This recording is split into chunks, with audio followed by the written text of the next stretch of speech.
Saudara-saudara yang terkasih, selamat pagi berkah dalam. Sudah kita memberi senyum hari ini, Selasa 9 Agustus 2022. Salam sukacita dan salam sehat selalu untuk kita semua. Mari kita awali permenungan kita hari ini dengan tanda kemenangan Kristus dalam nama Bapa dan Putra dan Roh Kudus. Amin. Permenungan kita diambil dari Injil Matius bab 18 ayat 1 sampai 5 dan juga ayat 10 dan 12 sampai 14. Pada waktu itu datanglah murid-murid itu kepada Yesus dan bertanya, "Siapakah yang terbesar dalam kerajaan sorga?" Maka Yesus memanggil seorang anak kecil dan menempatkannya di tengah-tengah mereka. Lalu berkata, Aku berkata kepadamu, sesungguhnya, jika kamu tidak bertobat dan menjadi seperti anak kecil ini, kamu tidak akan masuk ke dalam kerajaan sorga. Sedangkan barang siapa merendahkan diri dan menjadi seperti anak kecil ini, dialah yang terbesar dalam kerajaan sorga. Dan barang siapa menyambut seorang anak seperti ini dalam namaku, ia menyambut aku. Ingatlah, jangan menganggap rendah seorang dari anak-anak kecil ini, karena aku berkata kepadamu, ada malaikat mereka di sorga yang selalu memandang wajah Bapakku yang di sorga. Bagaimana pendapatmu? Jika seorang mempunyai 100 ekor domba, dan seekor di antaranya sesat, tidakkah ia akan meninggalkan yang 99 ekor di pegunungan dan pergi mencari yang sesat itu? Dan aku berkata kepadamu, sesungguhnya jika ia berhasil menemukannya, lebih besar kegembiraannya atas yang seekor itu daripada atas yang ke-99 ekor yang tidak sesat. Demikian juga Bapamu yang di sorga tidak menghendaki supaya seorang pun dari anak-anak ini hilang.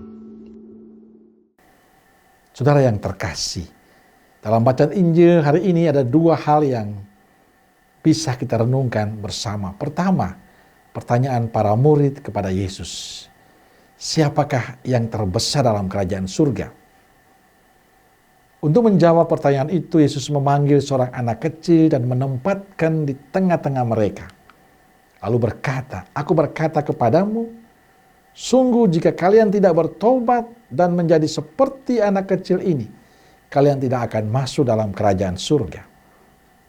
Jelas Yesus tidak memikirkan besar kecil dalam kerajaan surga. Maka yang dijawab Yesus adalah pertobatan. Untuk bisa masuk dalam kerajaan surga, perlu pertobatan. Menjadi seperti anak kecil.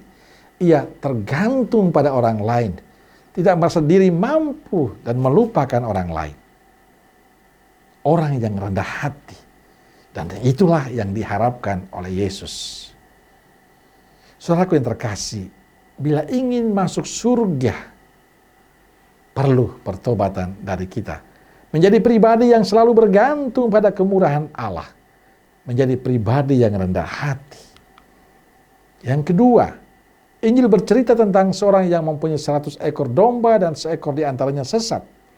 Tidakkah ia akan meninggalkan yang 99 ekor di pegunungan, lalu pergi mencari yang sesat itu? Demikian pula Bapamu yang di surga tidak menghendaki seorang pun dari anak-anak ini hilang. Kisah ini menunjukkan Allah sangat mencinta, ia sangat sayang dengan umatnya. Namun karena kelemahan, kita sering tidak setia. Kita tidak mampu mengalahkan keinginan kita, kecenderungan jahat kita. Kita sering memisahkan diri dari Allah. Walaupun demikian Allah tetap mencari dan menemukan kita. Menarik, ia begitu mencintai kita. Begitu sayang dengan kita, begitu peduli dengan kita, maka ia terus mencari dan mencari serta menemukan. Karena itu butuh keterbukaan hati untuk kembali pada Tuhan. Butuh pertobatan agar kita selalu bersama dengan Tuhan. Maka saudaraku yang terkasih, dalam kehidupan ini, satu yang perlu kita bangun semangat pertobatan. Di mana kita seringkali ingin menjadi yang terbaik, ingin menjadi punya status yang punya kuasa sehingga kita bebas melakukan. Tapi Yesus mengajak kita untuk menjadi pribadi yang rendah hati.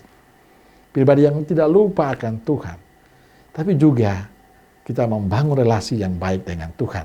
Maka semangat pertobatan menjadi penting untuk kita hari ini. memperbaharui hidup kita dari kekurangan dan kelemahan kita menjadi pribadi-pribadi yang lebih pantas di hadapan Tuhan dan sesama. Amin. Semoga Allah yang Maha Kasih memberkati saudaraku sekalian, Bapa, Putra, Roh Kudus. Amin. Roh Kudus Nazaret, doakanlah kami. Amin. Berkah dalam.